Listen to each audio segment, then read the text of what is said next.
오늘 간사님이 그 고향에 잠깐 내려갔습니다. 우리가 잠시 후에 공동기도회 때 함께 기도하겠지만 아버님이 지금 투병 중에 계십니다. 여러분 기도해 주십시오. 근데 별로 티를 잘 내지 않잖아요. 원래 사실은 아버지가 아프고 그러면 티가 많이 나요.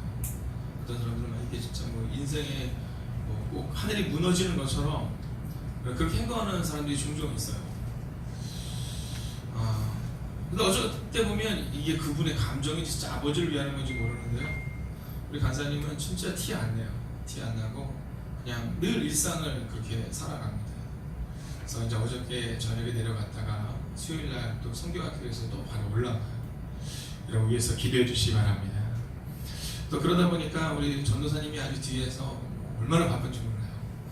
네, 우리 간사님 하는 일까지 하려니까 얼마나 바쁜지 몰라요. 여러분 어저께 우리 전도사님께 이렇게 해주셨어요? 네. 네, 잘하셨습니다. 네, 정말 어저께 그 동영상 너무 멋있게 만들었죠? 네, 저는 이렇게 자매들이 춤은 잘 추지 않았지만 우리 남자분들도 이렇게 춤을 잘 추시는 몰랐어요. 여러분 언제나 사랑을 표현하는 여러분이 되시고 또한 교회 내에서도 보이지 않더라도 기도로 응원하는 여러분이 되어주셔서 교회를 세우는 우리 모두가 되기를 주의 이름으로 부탁드리겠습니다.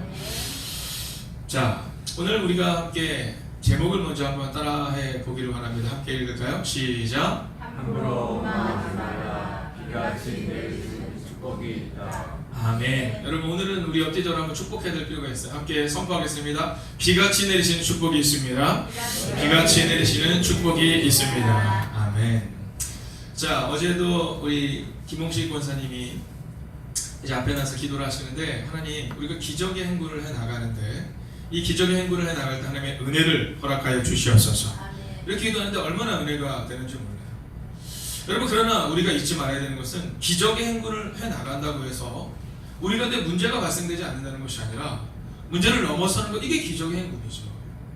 어저께 그 기도를 딱 듣는데 제가 그렇게 기도해요. 하나님 정말 우리 가운데 이 기적의 행군을 해나가는 이 시기에 하나님의 은혜를 경험하게 하시고 혹시 눈물 가운데 있는 영혼들은 눈물을 닦아주시고 절망 가운데 있는 영혼들은 절망을 넘어서는 은혜를 허락하여 주시옵소서.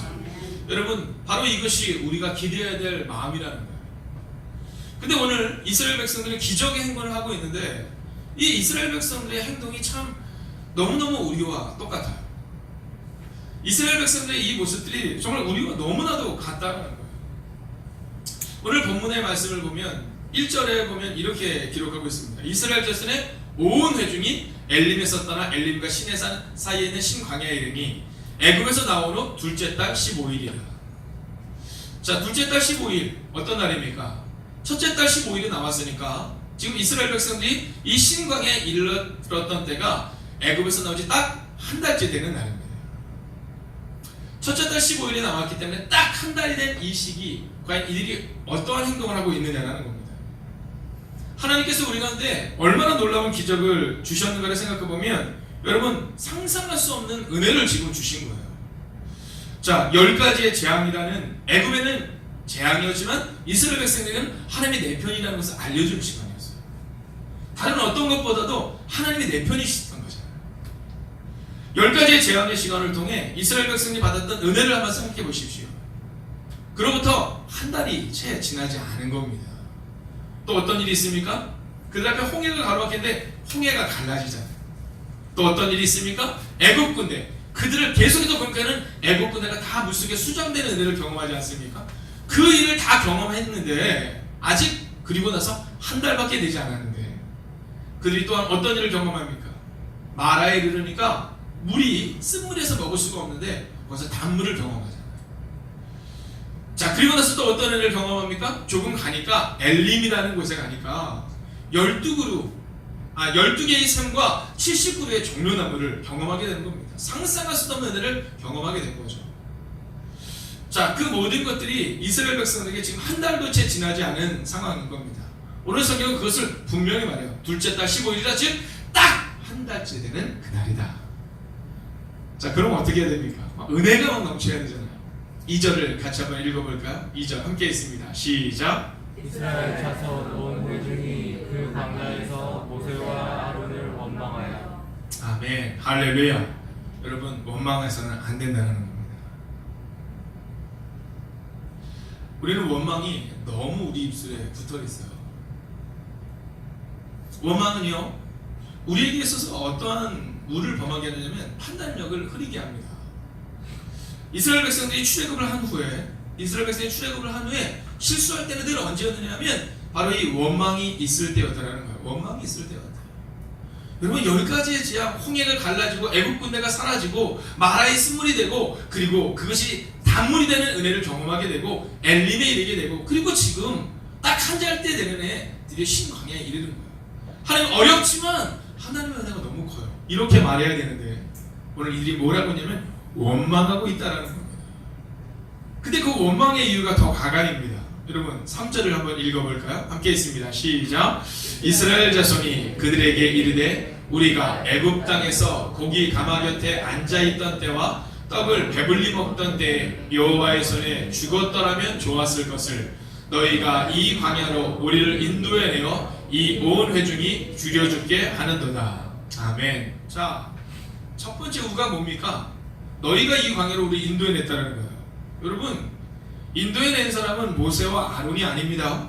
인도해낸 사람은 하나님이신 거예요. 사람에게 원망하는 듯하게 보이지만 사실 이 원망의 주체가 누구냐 하면 바로 하나님께 이 원망을 드리고 있는 겁니다.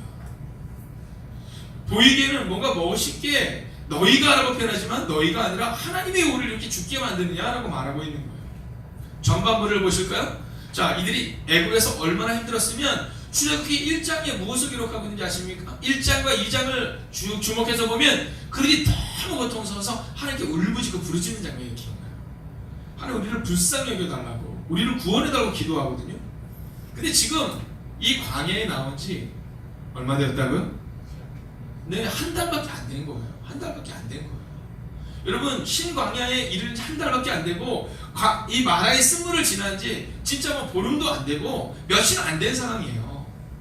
근데 이들이 뭐라고 말하냐면, 야, 우리가 고기 가마 곁에 앉아있던 때와 떡을 배불리 먹던 때, 잘 먹지도 못하고, 그리고 그 너무나도 어려운 일들 때문에 그들이 너무 힘들어서 하나님께 간절히 간거던 때가 엊그제 같은데, 근데 이들이 뭐라 하냐면 우리가 애굽이 좋다는 거예요. 애굽이 좋다는 거예요. 이게 참 신기한 겁니다. 저는 하나님께 개척을 하고 나서 감사한 게 뭐냐면 정말 좋은 성도님들을 만나게 된 것이 너무 감사해요. 우리 이때는 크게 아멘 해주셔야, 네, 앞에 설교자도 좀 부끄럽지 않은데, 네. 근데 사실 쑥스럽죠. 왜냐하면 우리 얘기하니까 저도 사실 막 성도님들이 가끔 가다가 막 뭐 목사님 말씀이 너무 좋아요 그러면 되게 감사한데, 근데 저도 되게 쑥스러워요. 네, 감사합니다. 다 주님의 은혜죠. 이렇게 얘기하니까요. 그러나 여러분, 정말 그게 너무나도 감사할 때가 얼마나 많은지 몰라요. 근데 교회가 어려운 경우를 이렇게 보면 원망이 있는 것을 보게 됩니다. 성도들은 목사님이 마음에 안 드는 거예요. 우리 교회 손재희 목사님이 나갈 때 되면 제 손을 꼭 잡고 이렇게 얘기하세요. 목사님 말씀대로 살려고 이렇게 얘기해 주세요. 그러면요, 은혜가 돼요. 은혜가 돼요. 신앙의 연조를 볼 때, 또 인생의 연조를 볼 때 훨씬 더 저보다 많은 것을 경험하시고 또 하나님의 은혜를 경험하셨지만, 목사님 말씀대로 나이 40대 중반의 목사가 뭐가 능력이 있겠습니까? 다만 그 말씀의 능력에 있어서 말씀대로 살겠다고 얘기해 주시는 거예요. 제가 제일 슬프게 했다고 생각하는 때가 언제냐면, 교인들이 내려오면서 속상하면 목사님이랑 악수를 안 한대요. 네. 근데 그 얘기를 들으면서 그 목사님 참 힘들겠다 라는 마음이 들었어요. 근데 성도들도 마찬가지잖아요. 목사가 성도들이 마음에 안 들어서 막 너무 속상하면, 원망이 나오면, 그러면요 서로 은혜가 안 되는 겁니다. 근데 저는 우리 성도님들이 물론 안 그러신 분도 있을 수 있지만, 제 착각일 수도 있지만, 저를 사랑해 주신다는 그 은혜 안에 살아가고요, 또 저도 성도들과 함께 있는 것이 얼마나 기쁜지 모르겠습니다. 근데 만약 그것을 넘어서서 원망이 앞에 서잖아요. 그럼 그 다음부터는 밑도 끝도 없는 거예요. 우리 김성수 목사님이 그냥 목사님께 와서 뭔가를 얘기하고 기도받고 그럴 때, 뭐 목사라는 개인의 타이틀, 뭐 사람이 아니라 하나님께서 기도에 응답하실 것이다라든가, 또는 하나님의 말씀이 오늘 선포된다라든가 이러면요 서로 은혜가 돼요. 근데 어느 순간 갑자기 김경일 목사님의 마음 가운데 목사님의 마음이 안 들어요. 오늘은 왜 목사님 넥타이도 없나? 왜 넥타이도 저렇게 안 매셔? 그러면 그때부터 막 원망이 나오기 시작하면요, 막 서로 마음에 좀 불편하기 시작하는 거예요. 여러분, 하나님은 우리를 너무 사랑하시기 때문에 우리는 그 하나님에 대한 사랑을 종종 잊어버리고 그분에게 말도 안 되는 행동을 할 때가 있어요. 하물며 자녀들도 부모에게 나 죽고 싶다 이런 얘기 안 합니다. 근데 오늘 이스라엘 백성이 뭐라고 말해요? 우리가 죽었다면 좋았을 것을. 여러분, 이래도 되겠냐는 거예요. 사랑하시는 여러분, 근데 이때 하나님이 이 이스라엘 백성들의 이 원망 가운데 하나님 우리를 얼마나 사랑하시는지 정말 말로 표현할 수 없어요. 4절을 우리가 같이 한번 큰 목소리로 읽겠습니다. 4절 있습니다. 시작. 그때 여호와께서 모세에게 이르시되 보라, 내가 너희를 위하여 하늘에서 양식을 비같이 내리리니 백성이 나가서 일용할 것을 날마다 거둘 것이라. 아멘. 뭐라고 말합니까? 여러분, 비같이 내린다는 거야. 할렐루야. 여러분, 오늘 이 아침 그 확신을 가지고 기도하다가 돌아가시기를 주의 이름으로 축원하겠습니다. 여러분, 하나님의 은혜가 비같이 내린다는 거예요. 어제 제가 집에 있는데 저녁에 전화가 왔어요. 한 8시쯤 전화가 왔는데 한 분이 그런 얘기를 하시는 거예요. 목사님, 하나님의 은혜가 너무 큽니다. 하나님의 은혜가 너무 큽니다. 예전에는 차마 경험하지 못했었는데 요즘에는 주일이 되면 아침부터 마음이 막 설렌다는 거예요. 아침이 되면 뭔가 막 기대된다라는 거예요. 제가 그 전화를 받는데 하나님이 나를 또 위로하시는구나 하는 마음이 들더라고요. 여러분, 그런 겁니다. 하나님은요, 우리를 사랑하셔서 은혜를 비같이 내리시는 은혜를 우리 가운데 늘 허락하신다는 거예요. 여러분, 하나님의 때가 있습니다. 하나님의 때가 있어요.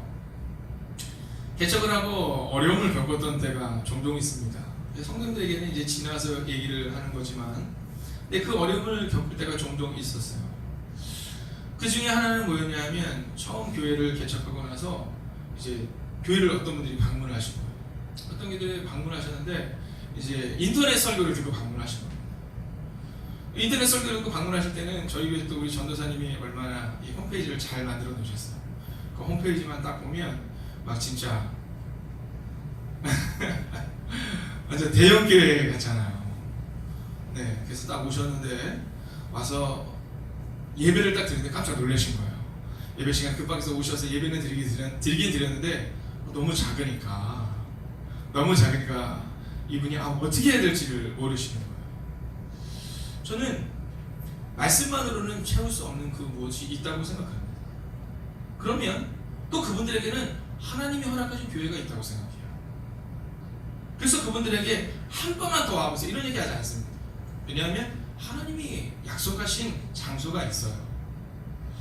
자, 그분들 같은 경우에는 서대문에 있는 대형교회에서 이사를 오신 분들이기 때문에 이 시스템에 익숙한 겁니다. 그럴 수 있다라는 거죠. 자, 근데 그런 경우들이 이렇게 반복이 될 때 목회자의 마음 가운데 이 어려움이 생길 수도 있다라고 말씀하시더라고요. 근데 저에게는 그런 어려움이 잘 생기지 않더라고요. 왜냐하면 그런 어려움이 생기기가 쉽지 않게 하나님이 더 큰 은혜를 우리 가운데 허락해 주시는 거예요. 저는 정말로 어제도 하나님이 우리 교회를 너무 사랑하시고 또 이 목회자를 힘있게 하시는구나 하는 것을 계속 경험해요. 이제 교회의 시스템이라든가 여러 가지 상황이라든가 이런 것들이 좀 맞지 않는다고 말하는 분들이 있습니다. 그리고 교회를 종종 떠나가시기도 하시죠. 그런 경우가 있을 때 그때마다 하나님께 기도합니다.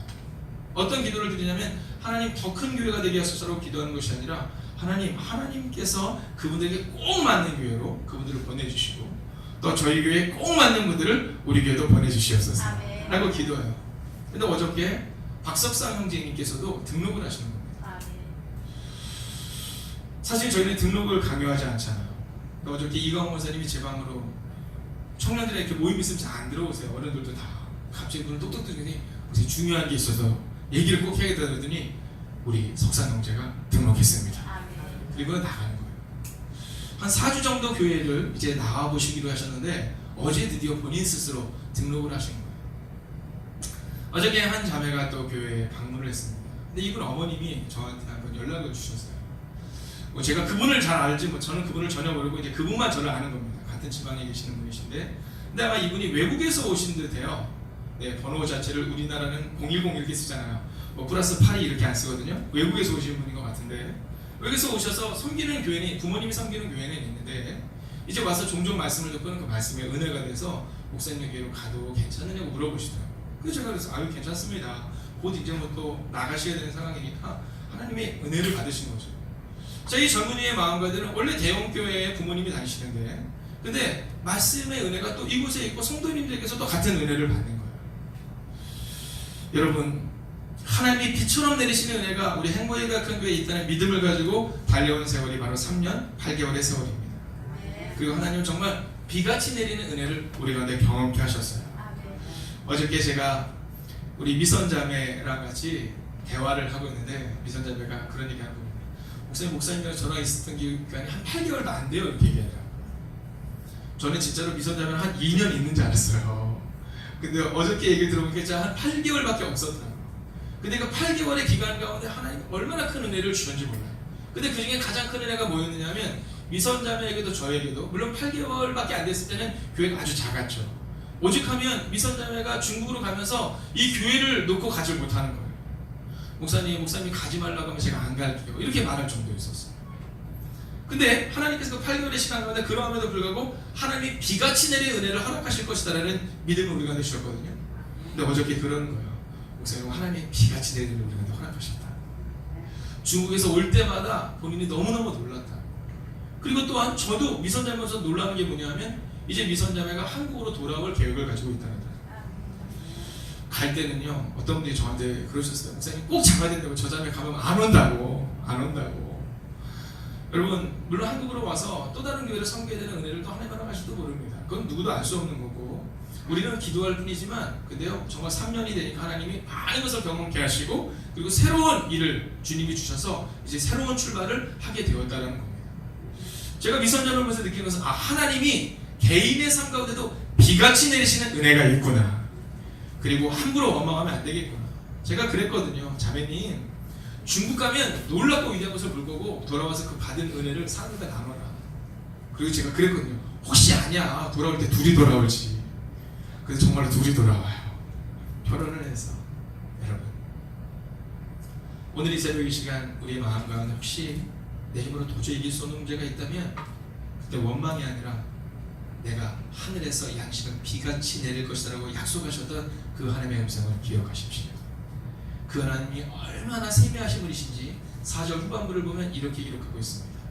이같이 하여 그들이 내 율법을 준행하나 아니하나 내가 시험하리라. 여러분, 원망하는 그들에게 원망하니까 끝이 아니다가 아니라 내가 그들 한 번 더 기회를 줄 거야 라고 말합니다. 내가 토요일에는, 우리로 치면 토요일에는 내가 2배로 거두게 되는 은혜를 그들에게 허락할 거야 라고 말씀하세요. 여러분, 오늘 이 새벽의 시간도 기도할 때 원망이 아니라, 기도할 때 문제를 바라보는 것이 아니라 하늘에서 비같이 내리는 은혜가 임할 것이라는 믿음으로 오늘을 살아내시기를, 40여 년 동안 하늘에서 비를 내리는 것처럼 광야에서 만나를 먹이게 계셨다면 우리의 문제 따위는 문제가 아니다라는 믿음으로 기도하다가 돌아가시기를 주의 이름으로 축원하겠습니다. 여러분, 오늘 우리 전도사님이 나눠주신 이 종이를 아마 받으셨을 거예요. 여러분, 오늘 우리는 이 중보 기도자이지 않습니까? 그래서 불을 끄고 우리 개인의 기도를 가지고 기도하기 전에 오늘은 이 부분을 위해서 우리가 기도하면 좋겠어요. 김정심, 김한나, 이다혜, 박수현, 이유정, 홍수지, 장효은, 정찬민, 송지영, 박유진, 이동현, 이준석, 엄영준. 여러분, 이제 못 나오신 분들이 있으세요. 위에서 기도해 주시고, 여기는 좀 빠져 있는데요. 우리